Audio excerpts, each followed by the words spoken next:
तो one one का definition आप जानते होंगे कि एक जो है एक ही के साथ मिलता है। यहाँ देखिए एफ एक्स वन बराबर क्या है, एफ एक्स टू है, और यहाँ भी क्या है एक्स वन बराबर एक्स टू, यानी एक ही के साथ मिला है, अर्थात ये कौन सा ऑप्शन होगा, option number D, one one. Next दूसरा ऑब्जेक्टिव है टेन इनवर्स एक्स इक्वल क्या होता है। ऑप्शन दिया हुआ है cot inverse x, B one by cot inverse x, C cot inverse one by x, या D minus cot inverse x. तो एक बात याद रखिएगा, ये जब भी परिवर्तित होगा तो लंबकर आधार पे ही परिवर्तित होगा, इसमें अलजेब्रा का नियम नहीं लगता है, ठीक है। अर्थात ये आप इसको ऐसे नहीं लिख सकते 10 है तो 1 बाय कोट इनवर्स कर दिया, ऐसा नहीं होता है। तो इसमें जब भी चेंज कीजिएगा तो आप किसके आधार पे एक ट्रायंगल बना लीजिएगा, उसी के आधार पे चेंज कीजिएगा। इसके नीचे में कुछ नहीं तो क्या है 1 है। अब यहाँ देखिए इसका बेस 1 हो गया, ये लंब x है, ये आप निकाल लीजिए 1 प्लस एक्स स्क्वायर, ठीक है। तो इस आधार पे जो आंसर होगा आपका इन्वर्स में ही रहेगा, अर्थात आंसर आपका ये हो सकता है या आंसर आपका ये हो सकता है। ये दोनों तो वैसे गलत हो गया, क्योंकि माइनस आ नहीं सकता है, तो यही दोनों में से कोई आपका एक आंसर होगा। तो आप पहले चेक कर लीजिए कौन सा आंसर होने वाला है। तो ये है कोट में, तो कोट बराबर क्या होता है, कोट बराबर होता है आपका b बाय पी। तो देखिए b का वैल्यूशन क्या है 1 और p का वैल्यूशन क्या है x, तो 1 बाय एक्स, यानी कि ये आपका ऑप्शन नंबर सी सही है, ठीक है। नेक्स्ट तीसरा ऑब्जेक्टिव जाते हैं, the solution of dy by dx equal x बटे y इज। नंबर एक ऑप्शन है x minus y equal k, number B option है x square minus y square equal k, number C option है x y बराबर k, और number D option है none of these. चलिए इस type का जब भी ऑब्जेक्टिव आ जाता है तो सबसे पहले आप क्या कीजिएगा कि वेरिएबल को सेपरेट कर लीजिएगा, मतलब एक्स वाला के एक तरफ कर लीजिएगा और वाई वाला के एक तरफ। तो सबसे पहले हम यहाँ अपने एक सॉल्यूशन आपको करके दिखा देते हैं कि इसका आंसर क्या आ रहा है। कोना कोनी गुना कीजिए, वाई डी वाई बराबर एक्स डी एक्स। अब यहाँ से इंटीग्रेटिंग कर देंगे, y का integration y square by 2, x का इंटीग्रेशन एक्स स्क्वायर बाय 2, अब प्लस इंटीग्रेशन कांस्टेंट c लगता ही है, ठीक है। तो हम इसको इधर कर लेते हैं, y square by 2 minus x square by 2 बराबर c। एलसीएम लेंगे तो y square minus x square by 2 equal c, कोना कोनी गुना कर देंगे। तो इस टाइप का देखिए कोई ऑप्शन है, हाँ एक तो है यहाँ पे, बोलिएगा सर यहाँ तो आपका एक y square minus x square बराबर के दिया हुआ आपका यहाँ पे c आ रहा है, तो हम कोना कोनी गुना करेंगे तो c हो जाएगा 2c हो जाएगा जब इसको हम गुना करेंगे। और इसको हम उल्टा सकते हैं और कांस्टेंट के बदले कोई दूसरा कांस्टेंट ऑप्शन में दिया जा सकता है, ये जरूरी नहीं कि इसमें कांस्टेंट जो आपका आया वही आएगा, दूसरा भी आ सकता है। तो इसके आपको घबराना नहीं है, सिर्फ आपको देख लेना है क्या वेरिएबल वाला मिल रहा है कि नहीं मिल रहा है। कांस्टेंट डिफरेंट भी आएगा तो भी ऑप्शन आपको वही लगाना है, ठीक है। अब इसके बाद हम अगला ऑब्जेक्टिव में जाते हैं। नेक्स्ट ऑब्जेक्टिव है आपका इसके बाद वाला, उसमें कह रहा है वेक्टर का है। चलिए आते हैं हम वेक्टर वाला ऑब्जेक्टिव में, सिंपली आसानी से हम देखते हैं। नेक्स्ट ऑब्जेक्टिव है आपका वेक्टर वाला, चौथा नंबर आ रहे हैं, the scalar product of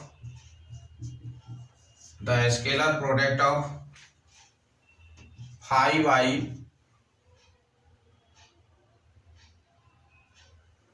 plus J minus 3k and 3i minus 4j plus 7k is. Number 1 option है 10, नंबर बी ऑप्शन है -10, नंबर सी ऑप्शन है 15 और नंबर डी है -15। तो चलिए हम इसको कैसे बनाएंगे ये देख लेते हैं। तो ये बहुत ही इजी है, आसानी से आप कर सकते हैं। आई वाला को आई वाला के साथ गुना कर दीजिएगा, जे वाला को जे वाला के साथ कर दीजिए और के वाला को के वाला के साथ कर दीजिएगा। आई डॉट आई एक होता है, तो 5 तिया 15, ये हुआ क्या 5 तिया 15, आई गुना आई एक, तो एक मत लिखिए, ये -4 हुआ और इसको गुना कर लीजिए, -7 तिया 21 हो गया। अब इसको आप हल कीजिए, ये हो गया 15 -25, यानी कि फाइनल आंसर आपका -10 आ गया ये। ठीक है, कभी कभी यहाँ स्केलर प्रोडक्ट नहीं लिखे, डॉट प्रोडक्ट भी लिख देता है, तो आप आसानी से इसी तरह से कर सकते हैं। कुछ नहीं है, बहुत ही इजी प्रोसेस है। आई को आई के साथ, जे को जे के साथ, के को के साथ, जो जिस टाइप का है उसको उसी टाइप के साथ गुना कर देंगे, वहां से हम आसानी से प्राप्त कर सकते हैं। ठीक है, अब आते हैं अगला ऑब्जेक्टिव में। ऑब्जेक्टिव नंबर 5 दिया हुआ है, इफ a क्रॉस b बराबर 0 देन, ये गुना कहेंगे, दो टाइप का गुना होता है, एक डॉट और एक क्रॉस। डॉट पे भी पूछा जा सकता है ऑब्जेक्टिव और क्रॉस पे भी पूछा जा सकता है। इसमें लिखा हुआ है vector a parallel vector b, option a, option b vector a perpendicular vector b, option c में है a प्लस बी बराबर 0 और ऑप्शन डी में है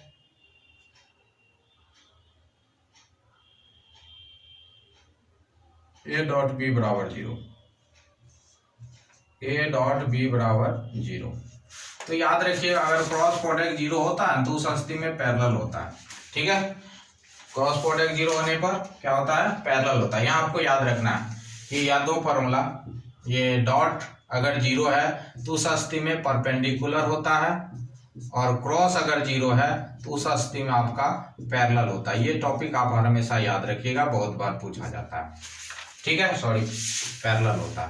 डॉट 0 रहने पर क्या होता है, पैरेलल होता है। ये वाला सिंबल पैरेलल का होता है, ये वाला सिंबल परपेंडिकुलर का होता है। डॉट 0 रहने पर परपेंडिकुलर, क्रॉस 0 रहने पर पैरेलल होता है। यहाँ क्या कर रहा है, a क्रॉस b 0 है, यानी कि क्रॉस प्रोडक्ट 0 है, तो उस स्थिति में क्या होगा, ये पैरेलल होगा। क्योंकि आप पहले से जान चुके हैं, गुना का जो होता है, वेक्टर का जो गुना होता है, दो प्रकार से होता है, एक ये क्रॉस वाला सिंबल से, एक बार डॉट वाला सिंबल से। अगर डॉट वाला गुना 0 है तो वो क्या होगा, परपेंडिकुलर, और क्रॉस वाला गुना 0 है तो वो क्या होगा, आपका पैरेलल होगा। ठीक है, इसके बाद हम अगला ऑब्जेक्टिव में आते हैं।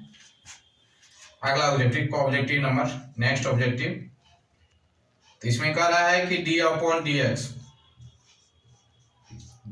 dx sine inverse x plus cos inverse x equal क्या होगा। नंबर 1 0, नंबर बी 1, नंबर सी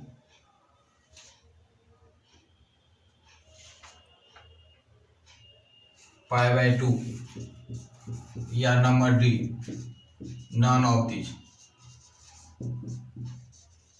यहाँ पे पहले एक बार समझ लीजिए, ये पेयर होता है साइन इनवर्स और कोस इनवर्स का, टेन इनवर्स और कोट इनवर्स का, सेक इनवर्स और कोसेक इनवर्स का। ये वही साइन और किसका होता है, कोस का, टेन इनवर्स और किसका होता है, कोट इनवर्स का, सेक इनवर्स और किसका, कोसेक इनवर्स का। उसका जो जोड़ होता है वो होता है π/2। लेकिन अगर डीसी लिख दे तो जानते हैं π/2 का डीसी क्या होता है, कांस्टेंट होता है। अगर ये डीसी का सिंबल शुरुआत में नहीं लिखा रहे तब तो ऑप्शन सी होता है, और अगर डीसी का सिंबल है तब आपका ऑप्शन ए होगा, यानी कि उसका डीसी, क्योंकि जानते हैं कांस्टेंट का डीसी क्या होता है, 0 होता है, उस स्थिति में आपका ऑप्शन ए हो जाएगा। यानी कि इसका जो आंसर फाइनल आंसर होगा वो ऑप्शन ए होगा। इसका मान तो π/2 होता है, π/2 लाने के बाद फिर उसका डीसी भी करना है, तो इसका डीसी क्या हो जाएगा, आपका 0 हो जाएगा। ठीक है, अब हम इसके बाद अगला ऑब्जेक्टिव में आते हैं।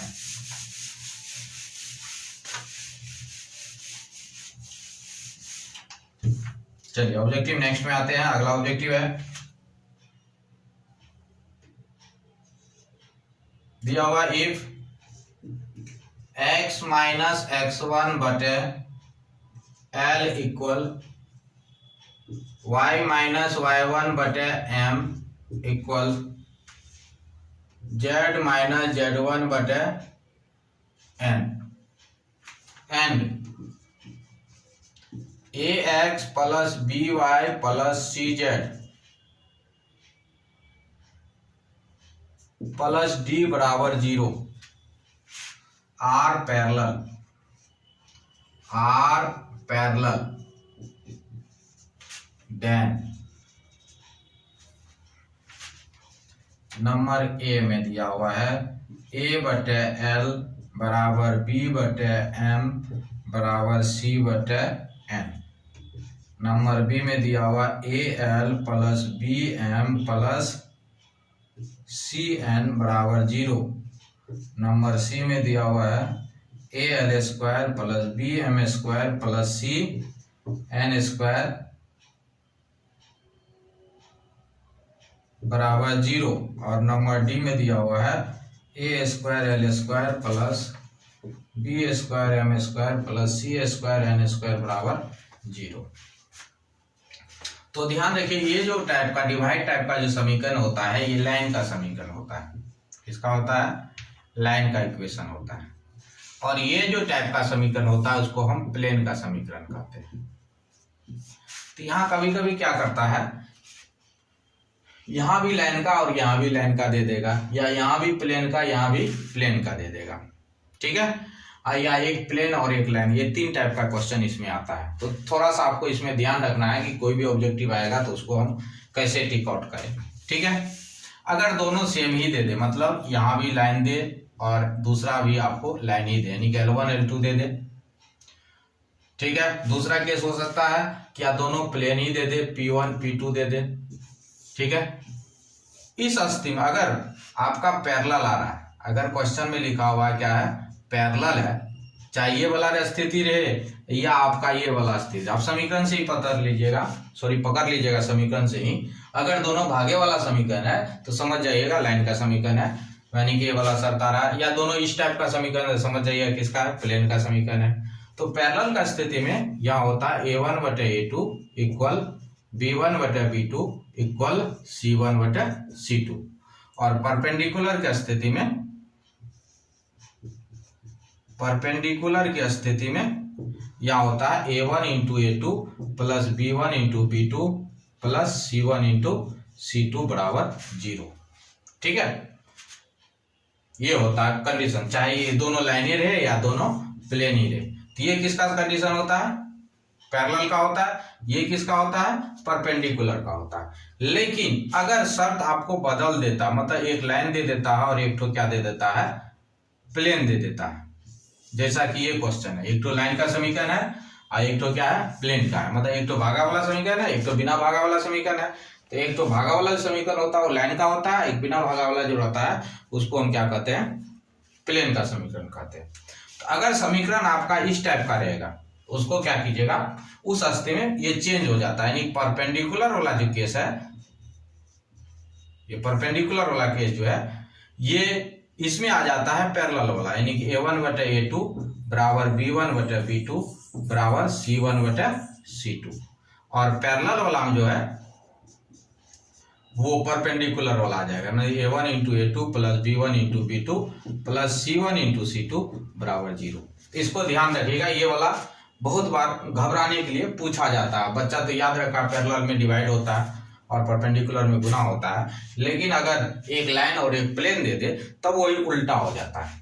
तो यहाँ तो आपका क्या कर रहा है, यहाँ क्वेश्चन में देखिए क्या कर रहा है, पैरेलल कर रहा है। तो पैरेलल में तो लाइन प्लेन में क्या होता है, देख लीजिए, गुना क्या होता है, 0, यानी कि ये वाला आपका ऑप्शन सही होगा। हाँ, इस क्वेश्चन में A1 A2 की जगह L1 L2 भी लिखा रह सकता है या AL भी लिखा रह सकता है। तो आप उसके अनुसार देख लीजिएगा कहाँ 0 है, उसके अनुसार आप लिख लीजिएगा। जरूरी नहीं है कि आपको A1 A2 ही दिया रहेगा, किसी में L लिख देगा या आपको A भी लिख सकता है ठीक है। तो दोनों में कोई भी लिखा रहेगा, तो आप इस टाइप से सिर्फ याद रखिएगा कि गुना वाला टाइप का क्या मान क्या होता है, 0 होता है। तो अर्थात इसमें गुना वाला टाइप का मान क्या हो जाएगा, 0 हो जाएगा। समझ चुके हैं। आई थिंक इस टाइप पर कोई भी ऑब्जेक्टिव पूछेगा तो आप उसका आंसर आसानी से दे सकते हैं, कोई भी आपको प्रॉब्लम नहीं होगा। तो देखिए इसको बनाना बहुत ही इजी है। जो भी वैल्यू दिया जाएगा वो इस समीकरण में हम बैठा देंगे, ठीक है। वैल्यू 2 दिया है, एक्स की जगह 2 बैठाइए, तो 2 बैठाइए, 2 गुना 2 4, -3 बैठाइए, माइनस गुना माइनस प्लस 9 हो गया, यहाँ बैठाइए, ये हो गया -6, ये 7 आपका है। नीचे में जो है, जो x के साथ गुना है उसका स्क्वायर कर लीजिए। x के साथ है 2, 2 का स्क्वायर, फिर है ये -3 का स्क्वायर 9 हो गया, फिर है ये 6 और 6 का स्क्वायर कितना हो गया, 36 हो गया। तो यहाँ से हम इसको ऐड कर लेंगे, 9 4 13, 20, 20 में से गया 6, यानी कि बचा आपका 14, नीचे आ रहा 49, 49 का 7, ये कट गया, फाइनल आंसर 2 हो गया आपका, यानी कि 2 नंबर आंसर सही है। एक बार फिर से देख ले, कुछ नहीं है। इस टाइप का क्वेश्चन जब भी दूरी निकालने का आता है, कोई प्लेन का समीकरण दे दे कि दूरी निकालनी है, तो आप देख लीजिएगा मान क्या है एक्स का, जो भी मान है आप बैठा दीजिएगा, और बैठा के जो भी आएगा उसको हम कहाँ लिख लेंगे, अंश में, और हर में जो x के साथ गुना है, y के साथ गुना है और z के साथ गुना है, सभी का स्क्वायर करके जोड़ देना है और उसका वर्गमूल निकाल देना है, वही आपको हर में डालना है, ठीक है।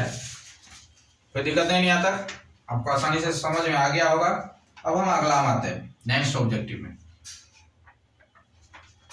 अगला ऑब्जेक्टिव कर रहा है इफ a बराबर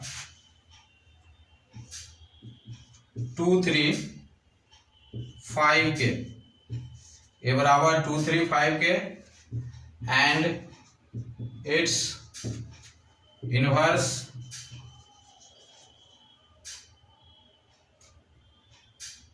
does not exist, not exist या does not exist लिखा हुआ है, does not exist, then k बराबर क्या होगा, then k इक्वल व्हाट,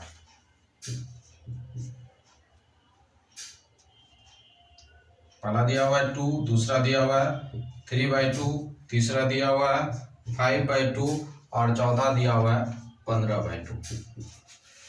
देखिए इस टाइप का क्वेश्चन जब भी आता है, प्राय अगर आपको याद भी नहीं है तो तुक्का में भी आप आसानी से इसको बना सकते हैं। कुछ मत कीजिएगा, इसका डिटरमिनेंट 0 कर दीजिएगा, जो भी मान आएगा वही k का मान होगा। आप यहाँ से देख सकते हैं डिटरमिनेंट निकालना आसान है, कोना कोनी गुना कर देते हैं, कोना कोनी गुना कीजिए तो 2k, और ये कोना कोनी गुना करेंगे तो हो गया 15 बराबर 0, तो 2k बराबर कितना हो गया 15, तो k बराबर हो गया 15/2, यानी कि ऑप्शन नंबर डी आपका सही है।